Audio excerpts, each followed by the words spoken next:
Iran को बड़ा झटका लगा है। हिजबुल्लाह को इजराइल और अमेरिका दोनों धमका रहे थे कि किसी भी हालत में ईरान के लिए जंग में मत उतरना, और उधर ईरान प्रेशर हिजबुल्लाह पर बना रहा था कि आप जंग की तैयारी करो और आप हमारे लिए लड़ना। ठीक, अब हिजबुल्लाह का जो पहला स्टेटमेंट आया है वो ये है कि अगर अमेरिका लिमिटेड हमला करता है, अगर अमेरिका ईरान पर छोटा हमला करता है तो हम नहीं कूदेंगे। मतलब ये तो बिल्कुल हिजबुल्लाह की फालतू की बात है। कैसे भाई, ईरान पर वो छोटा हमला करे या बहुत छोटा हमला करे? ईरान के सुप्रीम लीडर कह रहे हैं कि ईरान पर किसी भी तरह का हमला बड़ा हमला माना जाएगा और हम पलट कर जवाबी कार्रवाई बड़ी करेंगे। तो जब ऐसा होगा तो भाई लिमिटेड हमला एक वजह बन जाएगी बड़े जंग की। तो जंग तो होनी है, लेकिन यहां हिजबुल्लाह खेल गया। हिजबुल्लाह ने कहा नहीं, छोटे मोटे हमले होंगे तो हम नहीं कूदेंगे। लेकिन बात जब सुप्रीम लीडर के आई तो हिजबुल्लाह ने कहा कि सुप्रीम लीडर पर हमला रेड लाइन है। और यहां पर भी हिजबुल्लाह ये नहीं कह रहा है कि अगर सुप्रीम लीडर को निशाना बनाया गया तो हम जंग में कूदेंगे। जंग में कूदने की बात हिजबुल्लाह ने की ही नहीं है। ऐसा लग रहा है कि हिजबुल्लाह की सारी हवा निकल चुकी है। बड़ी अजीब और गरीब बात है। फिलहाल ये बात बिल्कुल क्लियर है कि ईरान इस जंग में अकेला है। ईरान एक ऐसा पहला देश है, एक लौता अकेला ऐसा पहला देश है जिसके खिलाफ अमेरिका ने 302 से ज्यादा फाइटर जेट तैनात किए हुए हैं, मिलिट्री एयरक्राफ्ट तैनात किए हुए हैं। सोचिए अगर मोटा मोटी 300 फाइटर जेट भी किसी एक देश के लिए तैनात हो तो ये कितनी बड़ी बात होगी। लेकिन इसके बावजूद ईरान अपनी बातों पर अड़ा हुआ है और अमेरिका की बात पूरी नहीं मान रहा है। जैसा मैं आपको बता दूं कि ईरान तमाम बातों को वैसे नहीं मान रहा है जैसे अमेरिका चाहता है। जैसे नया अपडेट यह है कि ईरान अब 7 साल के लिए यूरेनियम का एनरिचमेंट बंद करने को तैयार है, लेकिन उसका जो 400 किलोग्राम यूरेनियम है उसका कुछ हिस्सा, कुछ पार्ट, कुछ किलोग्राम वो दूसरे देश को देने को तैयार है। मतलब पूरी तरह से जैसी चाहत ट्रम्प की है वो चाहत ईरान पूरी नहीं कर रहा है। इराक का कतायब हिजबुल्लाह लड़ाकू संगठन ईरान के समर्थन में अमेरिका पर आ गया है बयान देने और धमकी दी है कि अमेरिका जिस तरह से ईरान को बार बार धमकी दे रहा है हम इसकी निंदा करते हैं, और अगर ईरान पर हमला हुआ तो कतायब हिजबुल्लाह पूरी तरह से इसका जवाब देगा। वहीं न्यूजीलैंड ने ईरान पर कई और तरह की पाबंदियां लगाई हैं और जो पाबंदी पहले से लगी थी उनको बढ़ा दी। अमेरिका के टैंकर जो इजराइल में तैनात हैं उनकी नई तस्वीरें सामने आई हैं।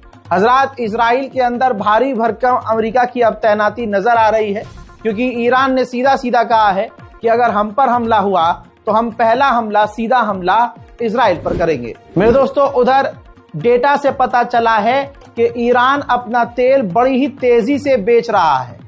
जितनी तेजी से वो आम दिनों में नहीं बेचता, ईरान बहुत तेजी से अपना तेल एक्सपोर्ट कर रहा है। सऊदी भी ऐसा ही कर रहा है, क्योंकि अगर जंग हुई तो सऊदी अरब हो या ईरान हो, दोनों के तेल एक्सपोर्ट रुक जाएंगे।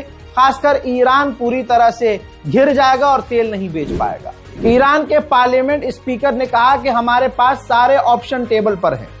अगर तुम बातचीत करना चाहते हो तो बातचीत करो जिसमें दोनों का फायदा हो, और अगर पुराना वाला एक्सपीरियंस तुम्हें दोबारा करना है तो हमला करो, मुंह तोड़ जवाब दिया जाएगा।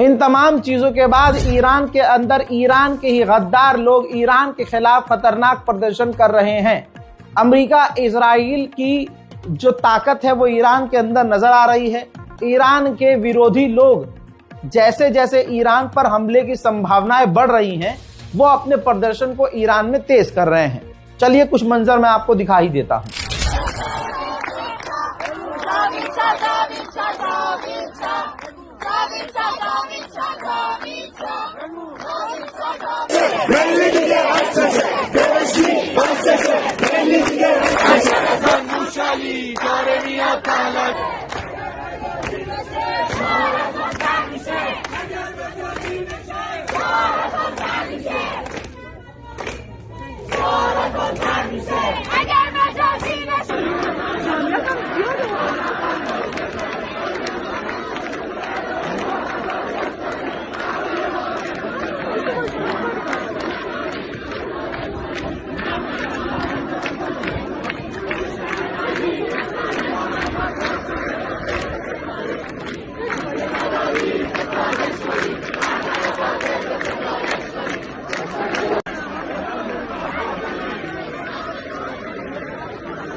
इन तमाम ईरानी प्रदर्शन को देखने के बाद ईरान के चीफ ऑफ जस्टिस ने कहा है कि ये जो प्रदर्शन में ईरान के अंदर नेशनल फ्लैग का अपमान किया जा रहा है उसको बर्दाश्त नहीं किया जाएगा। ईरान की सरकार के स्पोक पर्सन ने कहा कि अमेरिका और इजराइल हमारे न्यूक्लियर प्रोग्राम और मिसाइल प्रोग्राम के बारे में झूठ फैला रहे हैं ताकि वो इस झूठ का बहाना बनाकर हम पर हमला कर सके। वहीं ईरान के न्यूज चैनल इजराइल के प्लांट हाइफा की तस्वीरें शेयर कर रहे हैं। कहा जा रहा है कि ईरान इजराइल के हाइफा रिफाइनरी को निशाना बना सकते हैं। ईरान के राष्ट्रपति ने अपने ताजा बयान में कहा कि हमारे सीनियर अधिकारी इस वक्त जेनेवा में हैं और अमेरिका से बात चल रही है और हम जेन्युइनली चाहते हैं कि डील हो जाए और कोई सॉल्यूशन निकल जाए। अमेरिका के वाइस प्रेसिडेंट ने फॉक्स न्यूज पर इंटरव्यू देते हुए कहा कि ईरान एक ऐसा देश है जो सबसे ज्यादा आतंकवाद को स्पॉन्सर करता है और आप कभी भी ऐसे इंसान के हाथ में परमाणु नहीं देखना चाहोगे। एक ऐसा क्रेजी इंसान जिसके हाथ में परमाणु हो, यह सुरक्षित नहीं है। हम किसी भी हालत में ईरान को परमाणु हासिल करने नहीं देंगे। डोनाल्ड ट्रंप ने अपने ताजा बयान में यह कहा, ईरान पर इल्जाम लगाते हुए कि जब से इनकी इस्लामिक रिपब्लिक की सरकार आई है 47 सालों से, ये लगातार अपने लोगों को मार रहे हैं। ये अमरीकियों को भी मार चुके हैं। 47 साल से ये ईरान की गवर्नमेंट अपने लोगों को मार रही है और 37,000 प्रदर्शनकारियों को कत्ल कर चुकी है। हवाई बातें देखिए ट्रंप की, 37,000 अपने ही लोगों को, प्रदर्शनकारियों को ईरान मार चुका है। और आगे ये भी कहा कि ईरान का मिसाइल प्रोग्राम बहुत बड़ा खतरा है, पूरे यूरोप के लिए खतरा है। आने वाले कल में ये ईरान की मिसाइलें अमेरिका के लिए भी खतरा बनेंगी। और अभी तक ईरान ने साफ साफ शब्दों में ये नहीं कहा है कि वो परमाणु नहीं बनाएगा, वो न्यूक्लियर प्रोग्राम बंद करेगा, वो डील नहीं करना चाहते। ईरान के विदेश मंत्री बागची ने भाई इंटरव्यू दिया इंडिया टुडे को, देख लीजिए। और इंडिया टुडे पर ईरानी विदेश मंत्री ने साफ तौर से कहा कि डोनाल्ड ट्रंप विक्टिम है झूठ की खबरों का, वो झूठ के दलदल में फंसा हुआ आदमी है, वो सच नहीं बोलते। उन्होंने ये भी कहा कि ये 37,000 प्रदर्शनकारी, 30,000 प्रदर्शनकारियों के मारने की बातें की जा रही हैं, ये झूठ है। सिर्फ 3,000 प्रदर्शनकारियों की मौत हुई। आगे उन्होंने कहा कि हमारा न्यूक्लियर प्रोग्राम शांतिपूर्वक है और उसका मकसद दुनिया को खतरे में डालना नहीं है। हमारा मिसाइल प्रोग्राम दुनिया के लिए खतरा नहीं है, हम दुनिया के लिए खतरा बनना भी नहीं चाहते। हमारी मिसाइल की जो बात की जा रही है ये गलत है। हमारी रेंज और हमारा मकसद सिर्फ 2000 किलोमीटर है मिसाइलों का, और ये जो मिसाइल प्रोग्राम है ये सिर्फ हमारे डिफेंस के लिए है, किसी को खतरा पहुंचाने के लिए नहीं। इंडिया टुडे पर उन्होंने और बात कही जिसमें उन्होंने साफ कहा, किसी इंडियन मीडिया को पहली बार ईरान के विदेश मंत्री ने क्लियर कट बात कही कि हमारे निशाने पर अगर अमेरिका हमला करता है तो हमारे निशाने पर मिडिल ईस्ट में अमेरिका के तमाम एयरबेस हैं और तमाम मिलिट्री साइट हैं। हम मुंह तोड़ जवाबी कार्रवाई करेंगे, हम हर परिस्थिति के लिए तैयार हैं। आगे उन्होंने ये भी कह दिया इंडिया टुडे पर कि ये सिर्फ इजराइल है जो अमेरिका को जबरदस्ती खींचतान के इस जंग में उतारना चाहता है। इंडिया टुडे की पत्रकार ने फिर आगे पूछा कि अगर खामनाई को मार दिया जाता है फिर क्या करेंगे? तो उन्होंने कहा कि खामनाई को अगर मारा जाता है तो दूसरा लीडर हम चुनेंगे, सरकार हमारी तब भी नहीं गिरेगी। यहां मैं थोड़ा सा असहज हो गया, मुझे बड़ा अजीब लगा कि यहां पर ईरान के विदेश मंत्री ने यह नहीं कहा कि फिर अमेरिका के लिए मुश्किल हो जाएगी और कातिल को मौत की सजा दी जाएगी या जवाब दिया जाएगा, बदला लिया जाएगा, ये ऐसा कुछ नहीं। बस कहा कि हाँ मार देंगे तो ठीक है, हम दूसरा नेता चुन लेंगे और हमारी सरकार बड़ी मजबूत है, नहीं गिरेगी। इंडिया टुडे की पत्रकार ने इनसे यह भी पूछ लिया कि इस वक्त मोदी जो हैं इजराइल में हैं, तो इस पर आप क्या कहेंगे? तो उन्होंने कहा ये काफी जो है शर्मनाक है कि भारत के प्रधानमंत्री वहां हैं, लेकिन ये भारत के हाथ में है, भारत जिससे चाहे दोस्ती रखे। लेकिन मुझे उम्मीद है कि इजराइल से फिलिस्तीन के बारे में जरूर सवाल करेंगे माननीय भारत के प्रधानमंत्री मोदी। वहीं ईरान के अंदर बिलबोर्ड लगे हुए हैं जिसमें लिखा हुआ है बोर्ड के ऊपर, बैनर के ऊपर कि 51 state of United State of America. जी हाँ, यानी इजराइल मिट चुका है और इजराइल अमेरिका का 51वां स्टेट है। और इजराइल के जो इलाके हैं इस पोस्टर में देखा जा रहा है कि आग लगी हुई है। हजरात, ईरान के हैकर ग्रुप ने बड़ा दावा किया और बड़ा कांड कर दिया। उन्होंने इजराइल के बहुत बड़े हेल्थ केयर इंडस्ट्री को, डेटा को हैक किया और दावा किया कि अब हमारे पास इजराइल के करोड़ों लोगों का डेटा मौजूद है। हजरात, वहीं यहां जहां ब्लैकमेलिंग की बात आ रही है, वहीं बता दूं कि यह भी खबर बीच में घूम रही है और ये कई दिन से चल रही है कि ईरान के हैकर्स ने यह भी कहा है कि उनके पास डोनाल्ड ट्रंप के एप्स्टीन फाइल की बहुत सारी वीडियोस हैं जिसमें वो छोटी बच्चियों के साथ आपत्तिजनक काम करते हुए नजर आ रहे हैं। अगर ईरान पर डोनाल्ड ट्रंप ने हमला करवाया तो फिर ईरान के हैकर्स वो वीडियोस जनता में, पब्लिक में रिलीज कर देंगे। बहरहाल अमेरिका कुछ कर नहीं पा रहा है तो अमेरिका ने 30 इंडिविजुअल्स पर और ईरानी 30 लोगों पर पाबंदी लगाई और ईरान के कई सारे वेसल्स को भी ब्लैकलिस्ट किया है।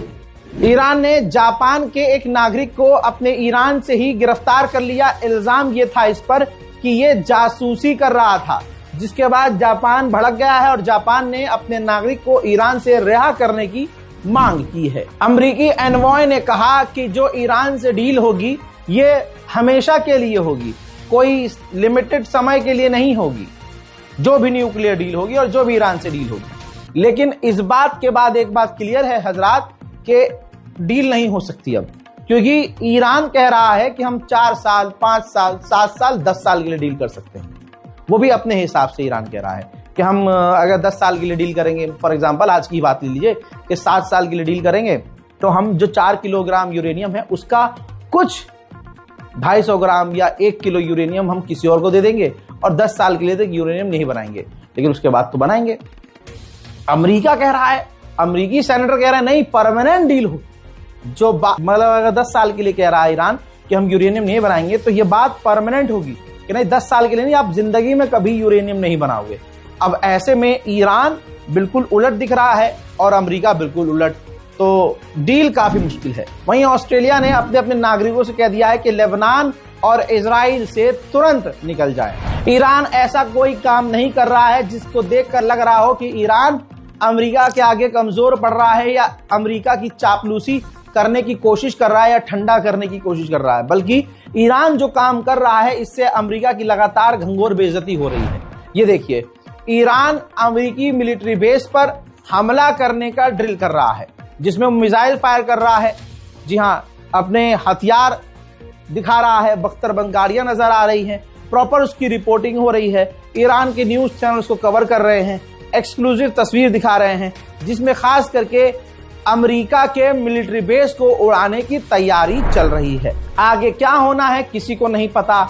जिस तरह से टाइम निकल रहा है और इतना लंबा समय गुजर चुका है एक्सपर्ट कह रहे हैं कि डोनाल्ड ट्रंप के कलेजे में हिम्मत पैदा नहीं हो पा रही है कि वो ईरान पर हमला कर सके, क्योंकि डोनाल्ड ट्रंप को यह बता दिया गया है कि अगर छोटा भी हमला ईरान पर किया गया तो जब ईरान जवाबी कार्रवाई करेगा तो आपको फिर से जवाब देना पड़ेगा। तो ना चाहते हुए भी अमेरिका एक लंबी जंग में कूद जाएगा और ईरान किसी भी हालत में कमजोर नहीं है। ईरान के पास अभी भी ऐसी कई सारी मिसाइल और कई सारे हथियार हैं ऐसे जो ईरान ने अभी तक दुनिया के सामने रखे ही नहीं हैं। और अगर वो हथियार ज्यादा एडवांस हुए तो इजराइल और अमेरिका को करारी शिकस्त मिल सकती है। कई सारे जो अमेरिका के ऑफिशियल्स हैं, जनरल कमांडर्स हैं, वो डोनाल्ड ट्रंप को मना कर रहे हैं ये गलती ना करना कि ईरान पर हमला करवा दो। ऐसा करते ही अमेरिका बुरी तरह से फंस जाएगा।